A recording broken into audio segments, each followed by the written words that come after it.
Hello, hope you're doing well. Today we will be analyzing An Awful Tempest Mashed the Air by Emily Dickinson, a poem that encapsulates different moods and tones using fascinating lexical and grammatical features, and keeps the reader engaged throughout. In this video, we will first be reading the poem, then analyzing it line by line. Let's get started. An awful tempest mashed the air. The clouds were gaunt and few. A black, as of a spectre's cloak, hid heaven and earth from view. The creatures chuckled on the roofs, and whistled in the air, and shook their fists, and gnashed their teeth, and swung their frenzied hair.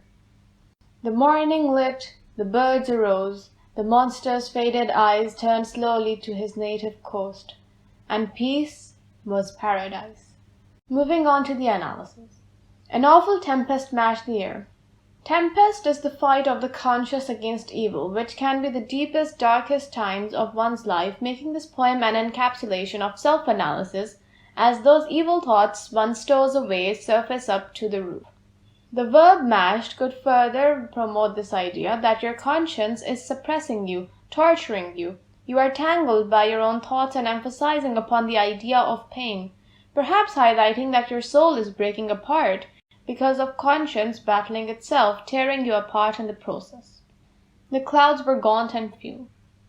The clouds, grim or desolate in appearance suggested by gaunt, could hint towards the element of corruption in your soul being small, but it has the power of creating a tempest in your soul, meaning that you do not need to be entirely evil to feel it. Even a little negative notion makes you terrible. A black, as of a spectre's cloak. Black is a dead color, and a ghost is also dead, strengthening the imagery the persona creates. The color black shows that light won't pass through, perhaps indicating that no positive notions will surface up or reach you from the outer world. You are alone in facing this tempest you have created.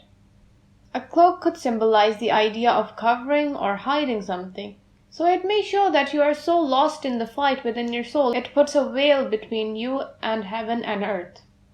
Hid heaven and earth from view. Heaven could represent one's fascination with beauty, peace, serenity, while earth could represent your presence and rationality. So when there is a tempest in your soul, you are unable to see earth and heaven. I would like to take a few seconds of yours and tell you about a novel I started writing in the summer of 2020. It revolves around a young girl who is admitted into a mental asylum for the murder of her sister. I would highly appreciate it if you could take out some time and check it out. The links to the first chapter and the rest of the audiobook are in the description. Back to the poem. The creatures chuckled on the roof. The roof is the highest part of a home, so anything standing on the roof could be imposing dominance. And whistled in the air and shook their fists. Whistles are used to attract attention, so upon attracting attention, these creatures shake their fists, perhaps symbolizing the memories that haunt you, suppress you, or somehow threaten you. And gnash their teeth. This image gives an idea of determination, perhaps indicating the self-created torture used to ruin the person's image of himself, and swung their frenzied hair. Due to the vile image presented in this line, and the chaotic, psychotic, and animalistic imagery, one is reminded of the uncultured, negative, unethical, immoral thoughts that constantly nag, suppress, but at the same time attract you. The morning lit, the birds arose. The mood of the poem changes from one of fear and desolation to hope, as some sort of blessing enters the persona's life and a calming image is produced. The birds may symbolize freedom from self-deprecation, hence self-love.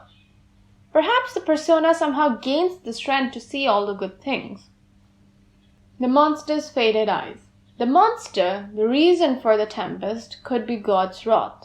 And the faded eyes shows it is losing strength, that it is deteriorating.